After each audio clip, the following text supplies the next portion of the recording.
స్తోత్రం స్తోత్రం యేసయ్యా. స్తోత్రం స్తోత్రం స్తోత్రం స్తోత్రం స్తోత్రం స్తోత్రం స్తోత్రం స్తోత్రం స్తోత్రం స్తోత్రం స్తోత్రం. ఈ ప్రత్యేక బైబిల్ క్లాసును దేవుడు మన కొరకు ఆశీర్వదించి దీవించినట్లు స్తోత్రించేదమో. స్తోత్రం స్తోత్రం స్తోత్రం స్తోత్రం స్తోత్రం స్తోత్రం స్తోత్రం స్తోత్రం స్తోత్రం స్తోత్రం స్తోత్రం. ఈ బైబిల్ క్లాస్ ద్వారా దేవుడు మనకు అనేక విషయాలు తెలియచేయనట్లు స్తోత్రాలు చెల్లించేదము. స్తోత్రం స్తోత్రం స్తోత్రం స్తోత్రం స్తోత్రం స్తోత్రం స్తోత్రం స్తోత్రం స్తోత్రం స్తోత్రం స్తోత్రం స్తోత్రం స్తోత్రం స్తోత్రం స్తోత్రం స్తోత్రం స్తోత్రం. తండ్రి కుమార పరిశుద్ధాత్మ దేవునికి స్తోత్రాలు చెల్లించేదము.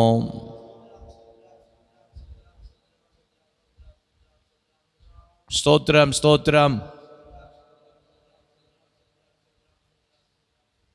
స్తోత్రం నాయనా.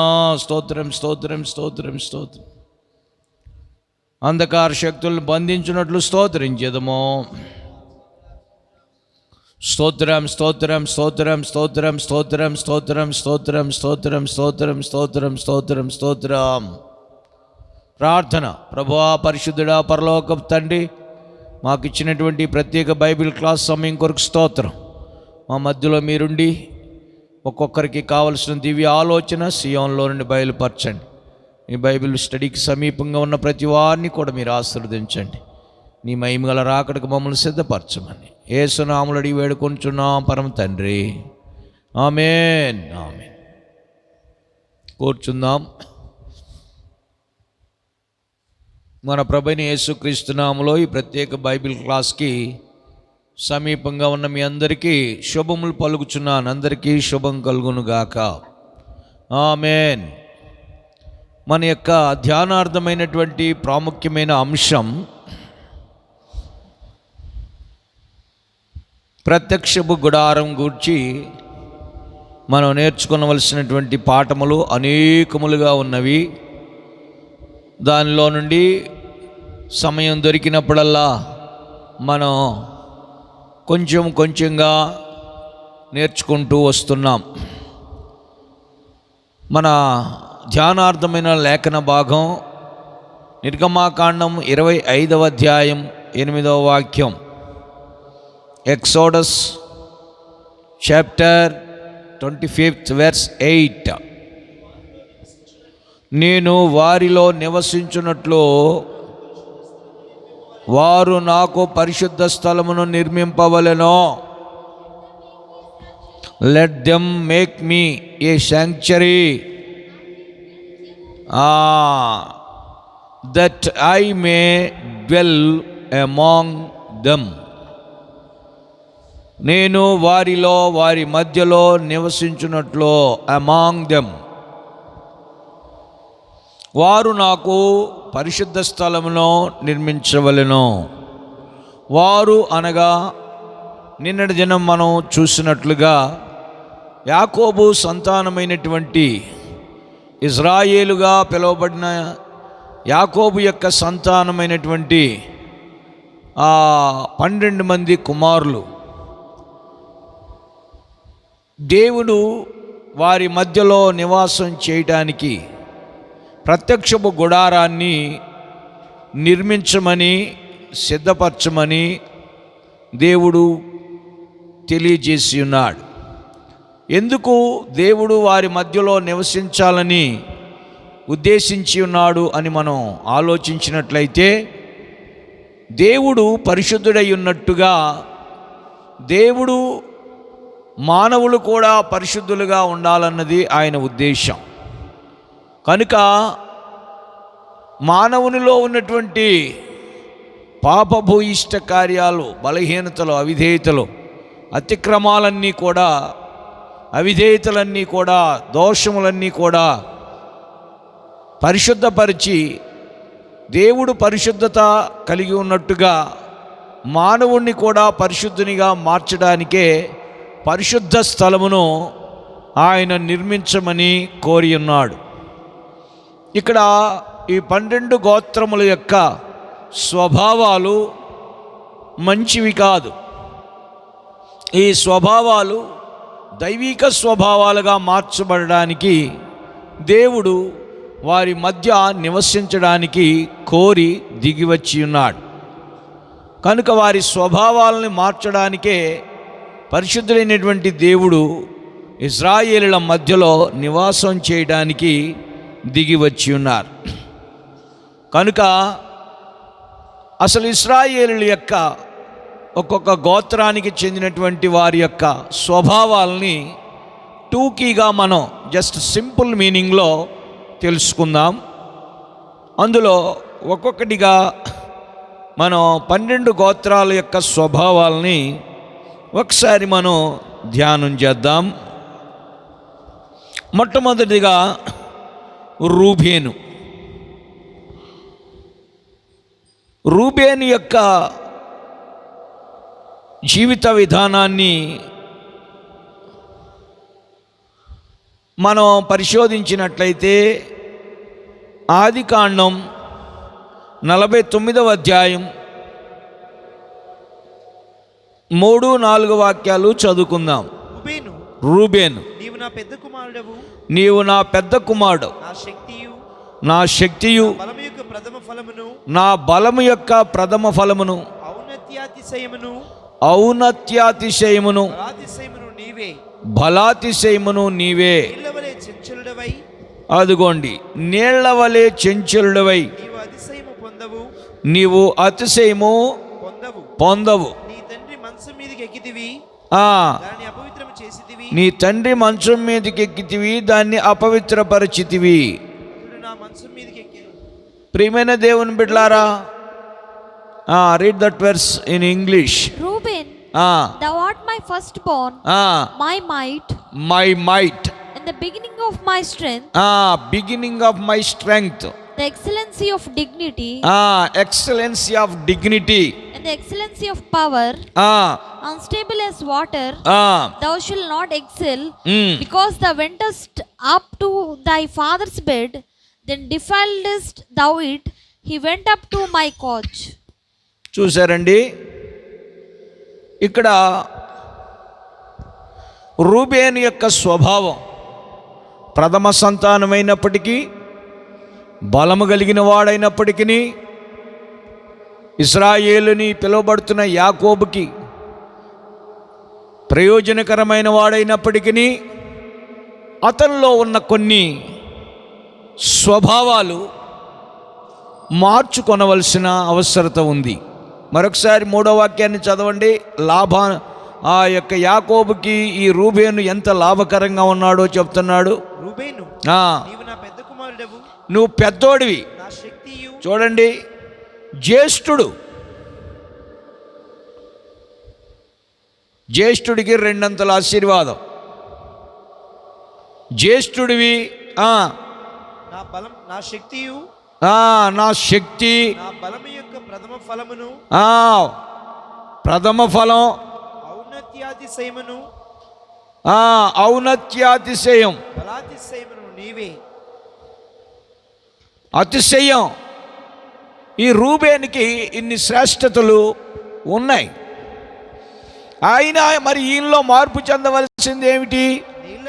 ప్రథమ ఫలంగా ఉండవలసిన వాడు, జ్యేష్ఠుడు, శక్తి, బలము, ఔన్నత్యం, ఇన్ని శ్రేష్టతలు రూబేన్లో ఉన్నప్పటికీ రూబేను ఏమై ఉన్నాడు అక్కడ చెప్తున్నాడు. నీళ్లవలే చంచలుడవై. చూసారా, ఇక్కడ అతిశయించడానికి వీలు లేకుండా పోతుంది. కారణం ఏమిటంటే, రూబేను స్థిరత్వం కలిగినటువంటి వ్యక్తి కాదు. నీళ్లు ఏ విధంగా అయితే నిలకడగా ఉండవో, చలిస్తూ ఉంటాయో, అలాగున ఈ రూబేను కూడా చంచల మనస్కుడుగా కనబడుచున్నాడు. స్థిరత్వం లేనటువంటి వ్యక్తిత్వం ప్రథమ ఫలముగా ఉండడానికి, జ్యేష్ఠులుగా ఉండడానికి పిలువబడినటువంటి రూబేను లాంటి మనం కూడా ప్రత్యక్షపు గుడారానికి అనగా క్రీస్తుకి లేక దేవునికి, మరొక దానికి కూడా పోల్చుకో సంఘానికి సమీపంగా మనం వచ్చుట వల్ల మనలో ఉన్న చంచలత్వం అనేది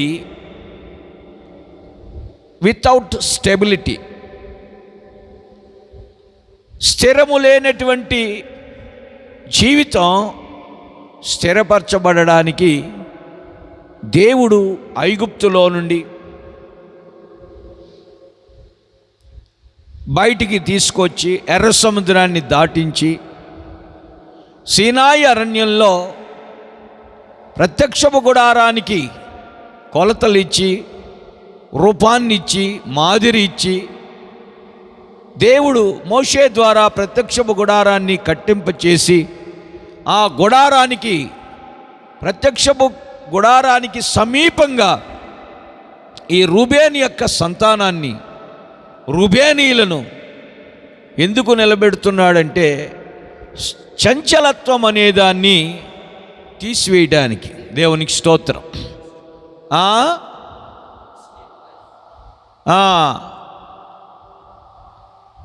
అన్స్టెబుల్ వాటర్ స్థిరంగా ఉండదు, స్టెబిలిటీ ఉండదు అన్నమాట. అలాగే రూబేను కూడా చంచలమైనటువంటి మనిషి. మనకు కూడా కొన్నిసార్లు పరిశుద్ధంగా జీవించాలి, జ్యేష్ఠులుగా మారాలి, ఆ బలమైన అభిషేకం పొందాలి, దేవుని కొరకు జీవించాలి అన్న తలంపులు కలుగుతూ ఉంటాయి. మరలా కాసేపటికే చంచలత్వం, మరలా లోకానికి పోవాలి, మరలా ఐగుప్తుకు వెళ్ళాలి, మరలా పాపానికి వెళ్ళాలి, మరలా దురాలోచనలకు చోటివ్వాలి, మరలా చెడు మాటలు మాట్లాడాలి, మరలా చెడు ప్రవర్తన జరిగించాలి. ఇది రూబేను యొక్క తత్వం. మనకు కూడా కాసేపు దైవికంగా స్థిరపడాలని ఉంటుంది, మరికొన్ని సమయాల్లో దైవత్వానికి విరోధంగా సాతానికి చోటిచ్చి, సాతానుగాడి బుద్ధి కూడా అదే. ఏమిటి?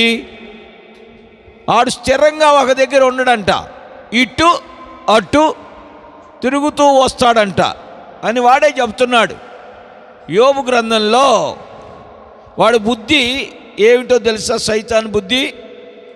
చదవండి, యోబు గ్రంథం 1వ అధ్యాయం 7వ వాక్యంలో, నువ్వు ఎక్కడి నుండి వచ్చావు అని అపవాదిని, సాతాన్ని అడుగగా, అపవాది భూమి మీద ఇటు అటు తిరుగులాడుచు. దేవునికి స్తోత్రం. ఇటు అటు, కాసేపు ఇటు కాసేపు అటు. And the Lord said unto Satan, Whence comest thou? Then Satan answered the Lord. Satan answered the Lord and said, From going to and fro in the earth. Going to and fro. To and fro. In the earth. In the earth. And from walking up and down in it. From walking up and down. చూడండి, అటు ఇటు లేదా up and down. కాసేపు పైకి ఎక్కడం, కాసేపు కింద పడటం, కాసేపు పైకి ఎక్కడం. దేవునికి స్తోత్రం. ఈ అస్థిరమైనటువంటి జీవితాన్ని రూబేను చూపించుచూ ఉన్నాడు. అందుకనే ఈ అస్థిరమైన జీవితాన్ని స్థిరపరచడానికి పరిశుద్ధుడైనటువంటి దేవుడు ప్రత్యక్షపు గుడారాన్ని నిర్మించమని చెప్పాడు. అక్కడ నేను నివసించడం ద్వారా స్థిరమైనటువంటి నా స్వభావం రూబేనుకి నేర్పించి అస్థిరమైన అపవాది యొక్క తత్వాన్ని రూపుమాపాలన్నది దేవుని ఉద్దేశం. దేవునికి స్తోత్రం. అందుకే చెప్తున్నాడు, నేను పరిశుద్ధుడను గనుక మీరునో పరిశుద్ధులుగా ఉండండి. ప్రియమైన దేవుని బిడ్డలారా, పరిశుద్ధత విషయంలో స్థిరంగా ఉండలేనటువంటి వారికి ఈ రూబేను పేరు పెట్టుకోవచ్చు. ఎక్కడది? నేను పరిశుద్ధుని అన్నమాట. 1 పేతురు 1వ అధ్యాయం 14వ వాక్యం దయచేసి చదువుకుందాం. 1 Peter first chapter 14th verse. పరిశుద్ధుడై ఉన్నాను గనుక నేను పరిశుద్ధుడై ఉన్నాను గనుక మీరును పరిశుద్ధులైయుండుడని వ్రాయబడి ఉన్నది. అందుకనే పరిశుద్ధులుగా సిద్ధపరచడానికే చంచల మనస్కుడు, అపవిత్రతను వాంఛించేవాడైనటువంటి రూబేను పరిశుద్ధుడిగా మారాలన్నది దేవుని ఉద్దేశం గనుక పరిశుద్ధుడైన దేవుడు ఇశ్రాయేలీయుల యొక్క కుమారుల మధ్యలో నివసించడానికి ప్రత్యక్షపు గుడారాన్ని నిర్మించమని చెప్పి ఉన్నాడు.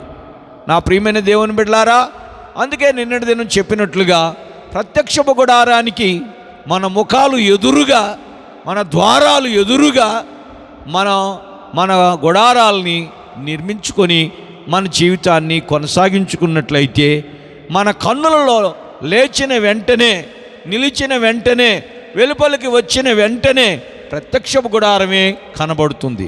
ప్రత్యక్షపు గుడారం అనగా పరిశుద్ధ స్థలం. దేవునికి స్తోత్రం.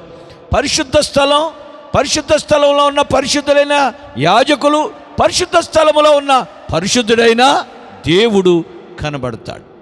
అప్పుడు ఏం జరుగుతుంది?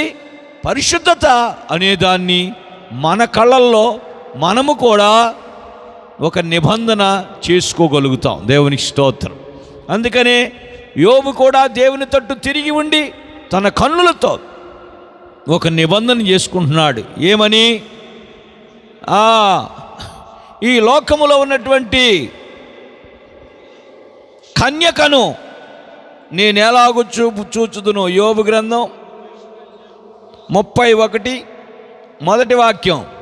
నేను నా కనులతో నిబంధన చేసుకుంటుని. Job chapter 31 verse 1. నేను నా కన్నులతో నిబంధన చేసుకుంటుని. నేను నా కన్నులతో నిబంధన చేసుకుంటుని. కన్యకను నేను ఎలాగూ చూచుదును. కన్యకను నేను ఎలాగూ చూచుదును. అలాగూ చేసిన ఎడల పరమనున్న దేవుని ఆజ్ఞ ఏమగును? పరములో ఉన్న దేవుని ఆజ్ఞ ఏమైపోతుంది? ఉన్నత స్థలమునున్న సర్వశక్తిని స్వాస్థ్యం ఏమగును? ఉన్నత స్థలమునున్న సర్వశక్తిని స్వాస్థ్యం ఏమవుతుంది? I made a covenant with mine eyes. Why then I made a covenant with mine eyes. Why then should I think upon a maid?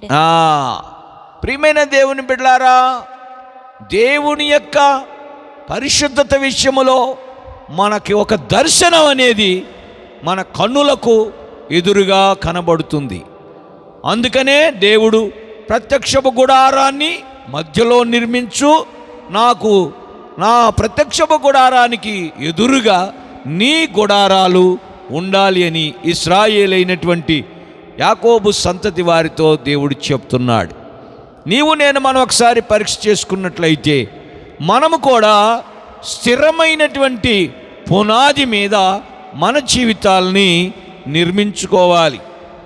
స్థిరుడైనటువంటి దేవుడు, ఒక విధంగా చెప్పాలంటే బండ అయిన క్రీస్తు మీద మన గుడారాన్ని నిర్మించుకోవాలి, లేక మన నివాస స్థలాన్ని నిర్మించుకోవాలి. యేసు ప్రభు ఒక ఉపమానం చెప్తూ, ఒక ఇల్లు కట్టుచున్నటువంటి వ్యక్తి యేసుక్రీస్తు యొక్క మాట ప్రకారంగా, వాక్య ప్రకారంగా తన జీవితాన్ని కట్టుకునేవాడు బుద్ధిమంతుడు కట్టిన ఇంటిని పోలి ఉండును అని చెప్తున్నాడు. లూకా సువార్త, మత్తయి 7:24, మాథ్యూ చాప్టర్ 7 verse 24. కాబట్టి ఈ నా మాటలు విని వాటి చొప్పున చేయు ప్రతివాడు బండ మీద తన ఇల్లు కట్టుకొనిన బుద్ధిమంతుణ్ణి పోలి ఉండును. Therefore whosoever heareth these sayings of mine and doeth them, I will liken him unto a wise man which built his house upon a rock. Which build his house upon a rock. నూతన నిబంధనలో కూడా ఎఫెసీ పత్రికలో ఏం చెప్తాడంటే, క్రీస్తు యేసే ముఖ్యమైన మూలరాయి అయి ఉండగా. ఎఫెసీ 2:20 వాక్యం దయచేసి చదువుకుందాం. Ephesians chapter 2 verse 20. క్రీస్తు యేసే ముఖ్యమైన మూలరాయి అయి ఉండగా అపోస్తలులను భక్తులను ప్రవక్తలను వేసిన పునాది మీద వేసిన పునాది మీద కట్టబడి ఉన్నారు. మీరు కట్టబడాలి. and are built upon the foundation of the apostles and prophets, Jesus Christ himself being the chief cornerstone. Being the chief cornerstone. Apostles are the foundation stones.